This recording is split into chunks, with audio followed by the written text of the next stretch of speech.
Key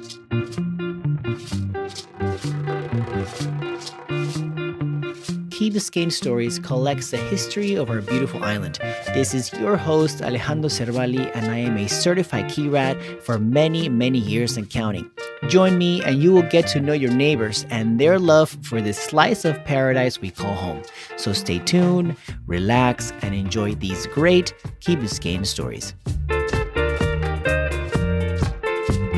All right, welcome to another episode of Key Biscayne Stories. Today we have two Key Biscayne residents, very exciting.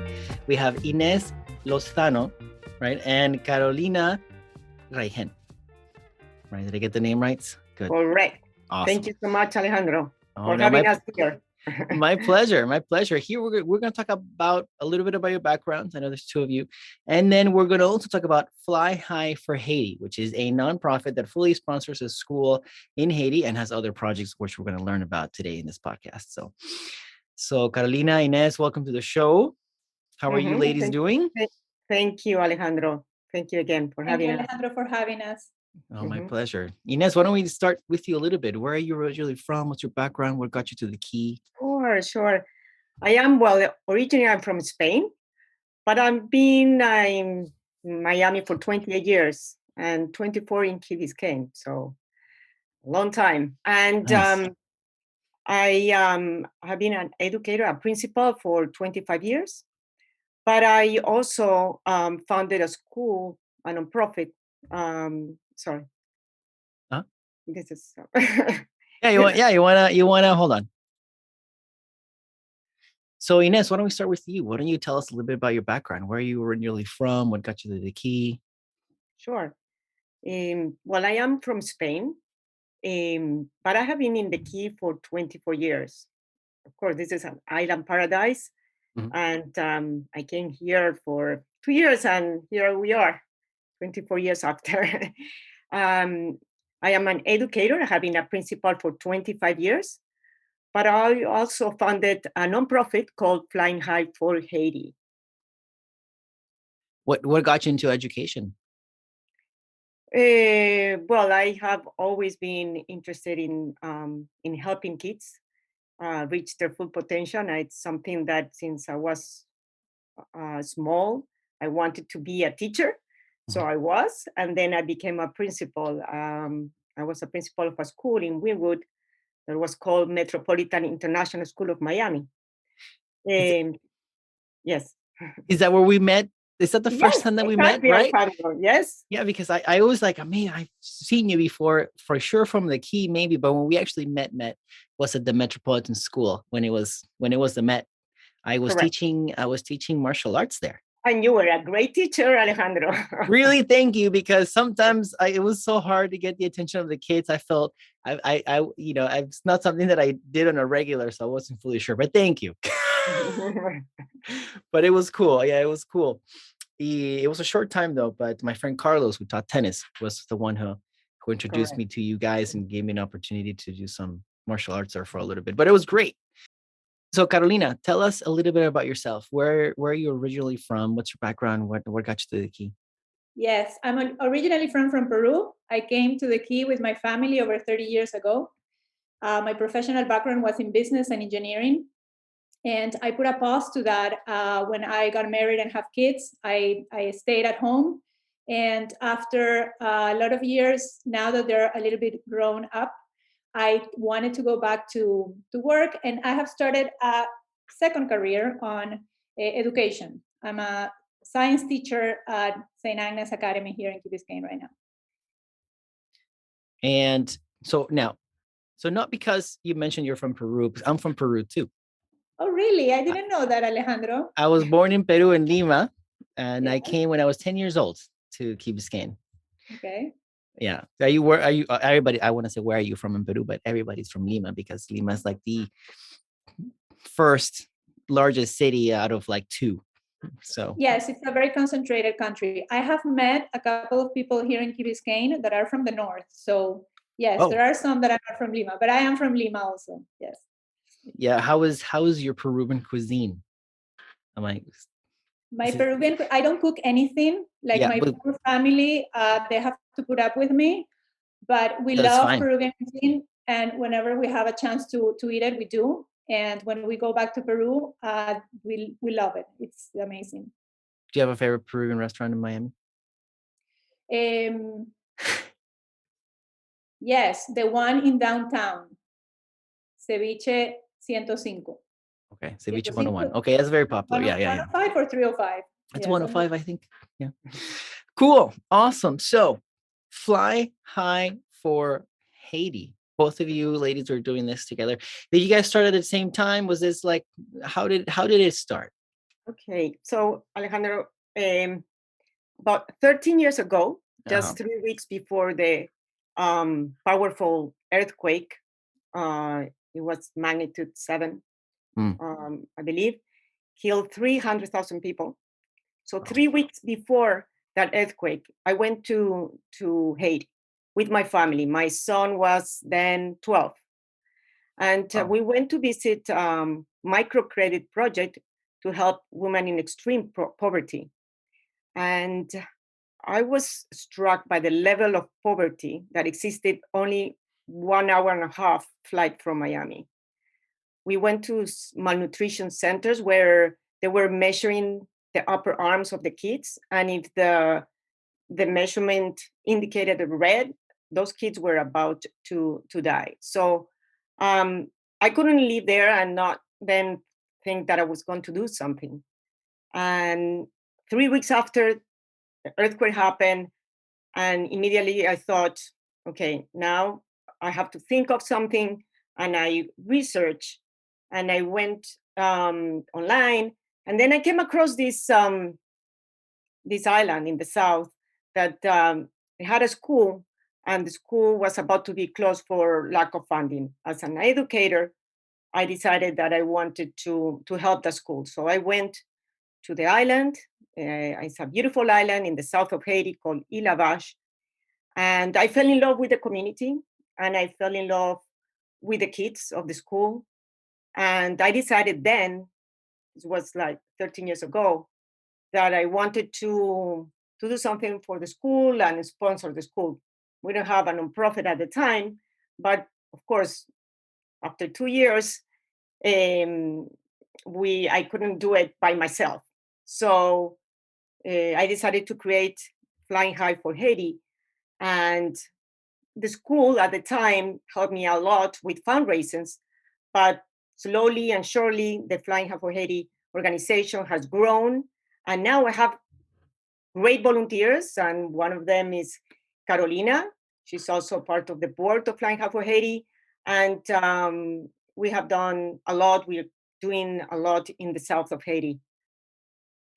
And for how long have you been doing this? You mentioned it's 2 years after you became more formal, right? But how long has you been running it for? 13 years. 13 years. Okay. So what prompted you to go to Haiti? Why Haiti? I had a friend that was a director of the main pediatric hospital in Port-au-Prince. Her name is Pilar Silverman. Actually, she is also a Key Biscayne resident. And so she invited me to go and see the projects that they had. It was called Nuestros Pequeños Hermanos. It's a pediatric hospital that has capacity for 1,000 kids. So I went there and I visited the project, but I was struck by the level of poverty that existed only 1 hour and a half away from Miami, Alejandro. So that's when I decided that I wanted to help out in the best way I could. And as an educator, I thought, okay, I would like to help in education. It's incredible, I guess what we can find in other countries so close, but that's awesome. I think it's great what you guys are doing. And Carolina, how did you jump on the bandwagon to help Fly High for Haiti? It was basically a little bit by accident. A friend of mine called me one day and said, "Hey, I'm going to help this organization. I have met the founder. I really like her. Would you like to come with me and help out? They're having a function tonight. They need some volunteers." And I said, "Yeah, sure, I'll go with you." And it was in an art gallery in in Midtown, right, Ines? I don't remember exactly where it was, but it was the first time that I went with my friend. And I just fell in love with the passion and dedication of Ines and the project itself. I started researching a little bit more about Flying High for Haiti and Ilavash, and it struck me that similarities between Ilavash and Key Biscayne. They're about the same size. They have about the same number of residents. Oh. And it was incredible to me how Ines had started that from zero.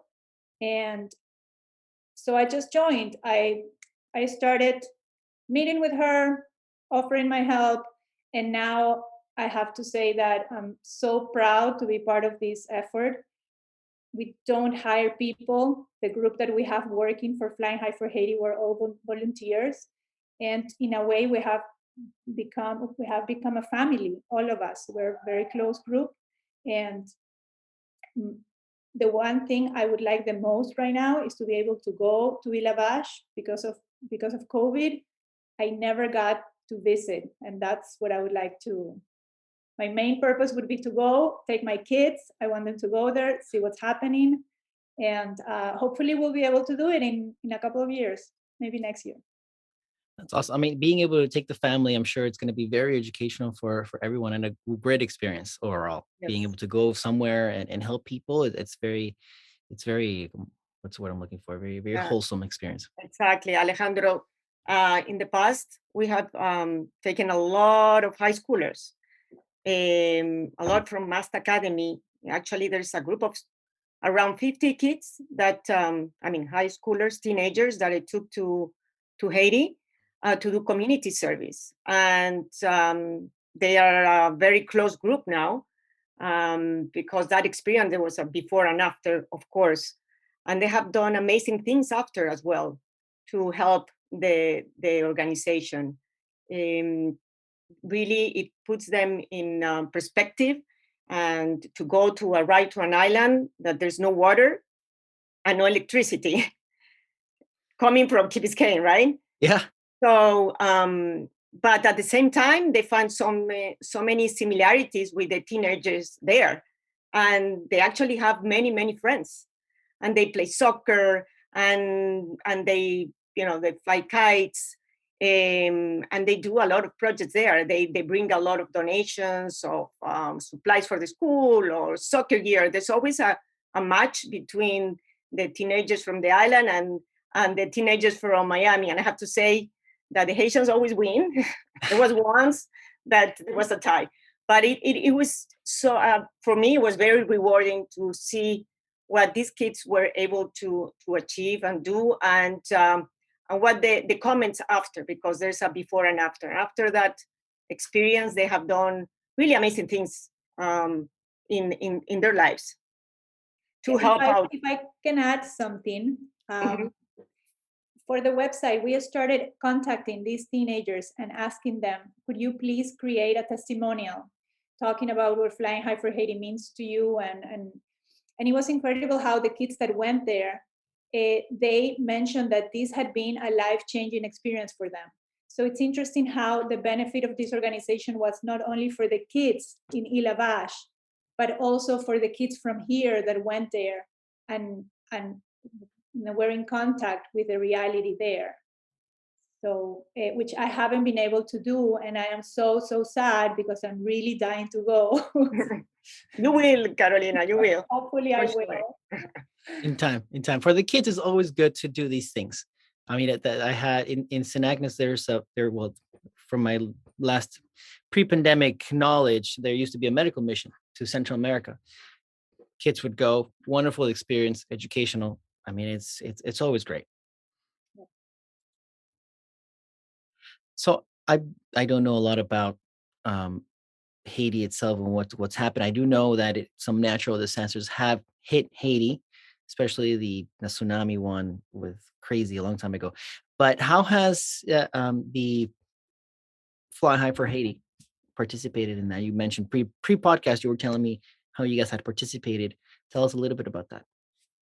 Sure. It was not a tsunami, it was an earthquake in 2010. Um, but Sorry. then, okay, and 6 years ago, I don't know if you remember, Hurricane Matthew Mm. hit the south of Haiti, Okay. and in the island of Ilavage, 80% of homes were destroyed. So Flying Hub for Haiti helped out in the rebuilding, using local labor and local materials, because we believe in promoting and helping the economy. Instead of bringing things from outside, hire there, buy there is much better for the community. Um, so we rebuilt and fixed 60 homes of the island, of two areas of the islands. And we also brought a lot of supplies, relief supplies, soon after. And it was thanks to the community of Key Biscayne. 6 years after, now in August, earthquake 7.2 magnitude hit the south of Haiti again. So immediately, I always believe in going there myself. I did 6 years ago, and I did it in August, immediately to really assess the situation. It's much better that if you are there than if people tell you from there, from far behind. So I went there and I assessed, and I saw that 70% of schools were destroyed in the south of Haiti. Mm. And I went to a school that is called San Michael, the Charpentier. And this school had 700 kids. And the school was completely flat. So I met with the principal, and the principal told me, please help us with tents or whatever you can help us with, in order for the kids to start the school and have some sense of normalcy. Because imagine not having a school, and many of them not having a home. Mm. It's terrible. So school is everything for them. So I came to Miami. I spoke with the Key Biscayne Rotary Club. I'm a Rotarian myself, and immediately were very proactive, and they help us, and as well other clubs, Key Biscayne, besides Key Biscayne, other clubs, Rotary clubs, to raise the money to buy tents, large tents for this school, so the kids could start school right away.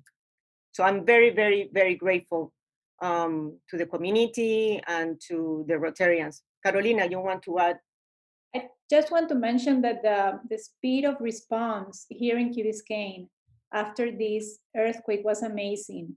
People wanted to help. Everybody started moving. We received help from the Golden Hog, Novecento, Pat and Pat, businesses in the island, persons wanting to donate whatever was needed, if it was medicine or if it was food. And having Ines going there and being able to communicate this to the community, I think it gives an additional sense of security, that the goods are going to reach the right place, that they're not going to get lost on the way. It was a very good experience witnessing this outpour of help and support for the people in Haiti. That's awesome. I've also heard very similar stories about how Key Biscayne is very good at supporting initiatives like this. It's wonderful to be able to be part of a community that has that ability to jump on when the need arises. So that's awesome that you guys have also have a similar story. Right. Yeah, 6 years ago, I remember that we had different centers in Key Biscayne, different stores, where we had donations being dropped. And we were able to send 300 boxes to Ilavash. Yeah. So it was really amazing. Filled with school supplies? No. This was after the hurricane. Okay. So it was water, canned food, etc. Going back to the school that you guys are sponsoring, what are some of the projects that you guys have there? Sure. Well, the school has 135 students. And I mean, we fully sponsor the school. The school has 11 teachers, an art teacher, an English teacher, and the families, they don't have to pay anything. And there are very few public schools in Haiti, and families cannot afford the private tuition of these private schools, even if it's $50 a year. So, but this is total free tuition, and we just finished a project called the Kai Project. It's an art center and library. The library was done in collaboration with Taylor Moxie Foundation.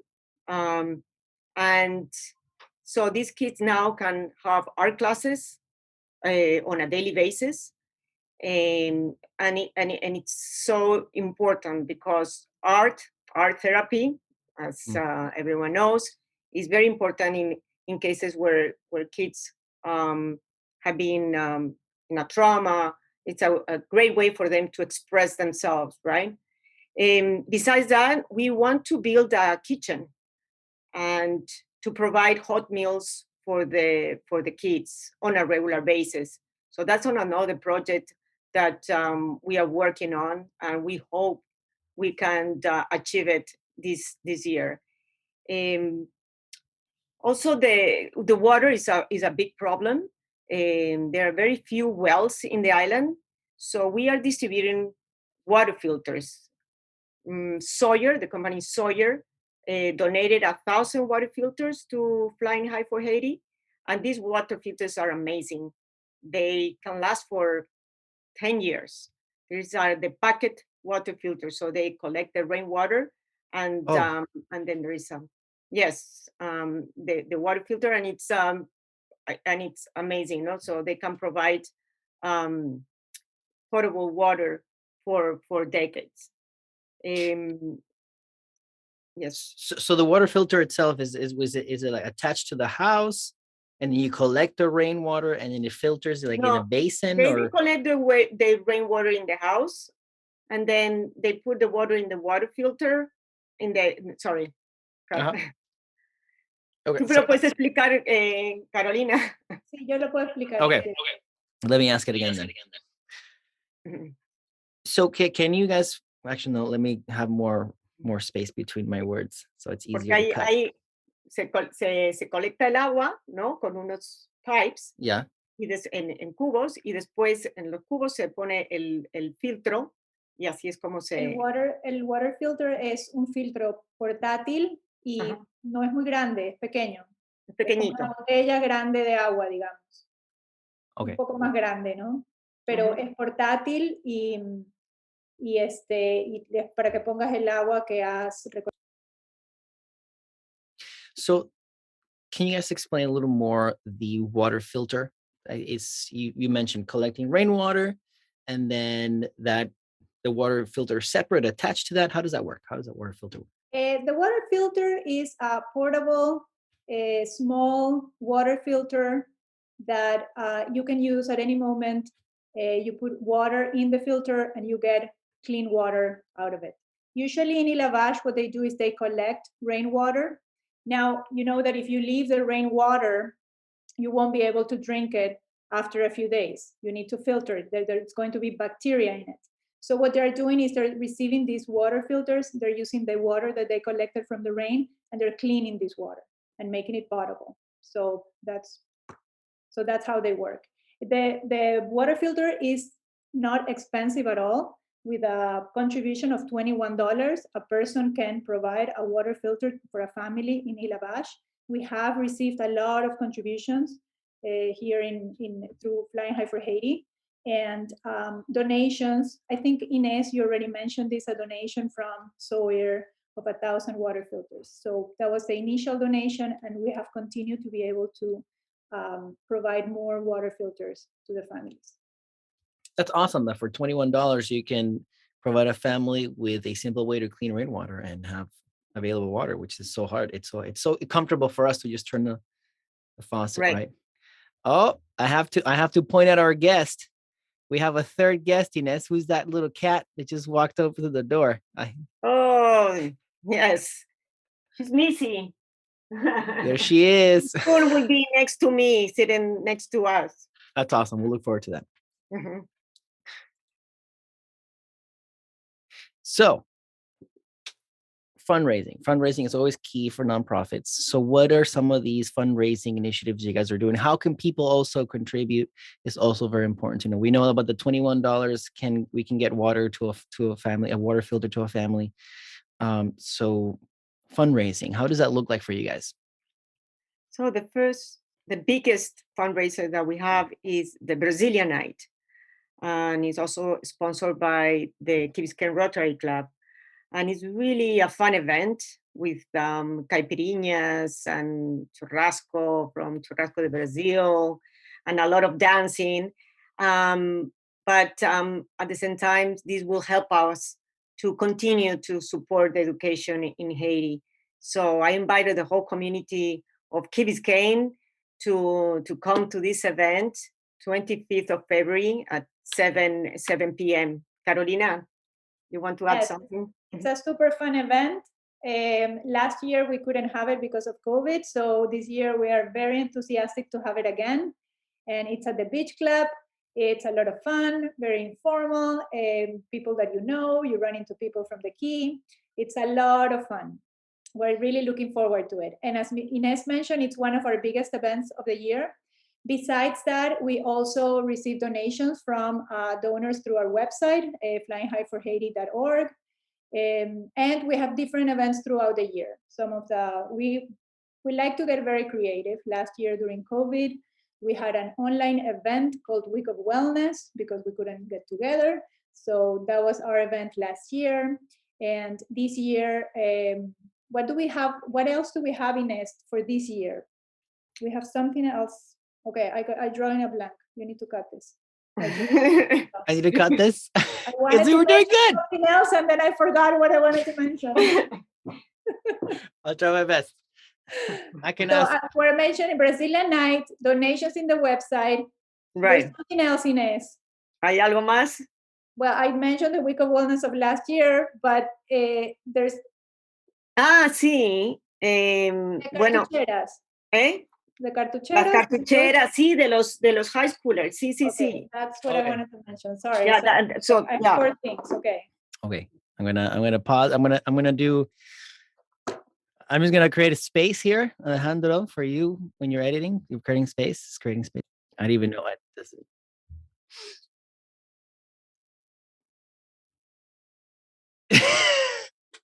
But Ines had already talked about Brazilian Night. Yes, no? which is fine. Fine. I'll just ask a question. So pre-podcast, you mentioned also the cartucheras, which are in Spanish for a little bag with school supplies. At least in Peru, that's how we call it cartuchera. But what is a cartuchera for you guys? What is that? It's another fundraising tool. What is that? The project of the cartucheras started because we wanted to provide the kids in Ilavash with basic school supplies. Okay. Pencils and pens, and for each of them to have their own cartuchera, which they're going to value more than life. They're going to love to have their cartuchera with their school supplies. So we started thinking about it and say, what would be the best way to do this? And we said, let's involve students from Miami.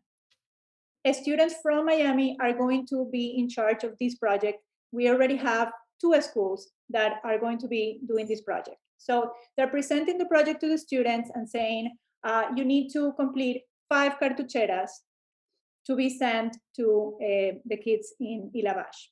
We're launching this project in the next 1 or 2 months, and it's going to be a great opportunity for students here in Miami to give something tangible to the kids in Ilavash. We would love to have videos of the reaction of the kids of Ilavash, cool. Thanking the students here in Miami for this. It's going to be a very cute project.